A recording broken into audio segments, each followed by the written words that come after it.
செம்ம பேட்டிங்க இங்கிலாந்து. ஓபனர்ஸே பாதி மேட்சை முடிச்சிட்டாங்க.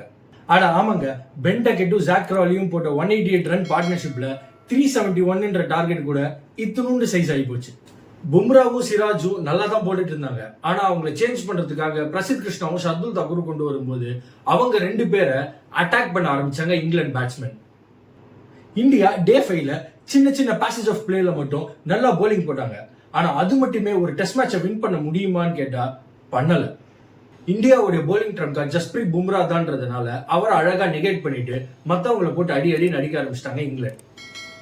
பிச்சில் ஃபுட் மார்க்ஸ் இருந்ததுனால ஜடேஜாக்கு ஒரு டர்ன் அண்ட் பவுன்ஸ் நிறையவே கிடைச்சிச்சு. ஆனா அது கூட இந்தியாவுக்கு வின் பண்றதுக்கு ஹெல்ப்ஃபுல்லா இல்ல. Shardul Thakur, Ben Duckett and Harry புரூக்கை ஒரே ஓவர்ல எடுத்து ஒரு அவுட் சைட் சான்ஸ் கொண்டு வந்தாரு.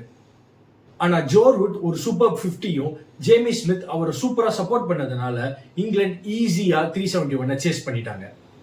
2 இன்னிங்ஸ்ல பேட்டிங் கொலாப்ஸ், ஏகப்பட்ட கேட்ச் ட்ராப், லக்கும் கொஞ்சம் இல்ல. இதெல்லாம் தான் இந்தியாவுடைய லாஸுக்கான ரீசன்ஸா இருக்கும்னு பார்க்கப்படும் நினைக்கிறேன். செகண்ட் டெஸ்ட்டுக்கு டெஃபினட்டா இந்தியா அவங்களுடைய பிளேயிங் 11 ரீதிங்க் பண்ணணும்.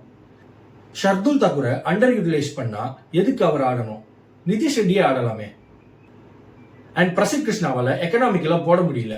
அப்போ ஹர்ஷ்தீப் சிங் கொண்டு வந்து ஒரு லெஃப்ட் ஆர்ம் ஆங்கிள் கிரியேட் பண்ணலாமே.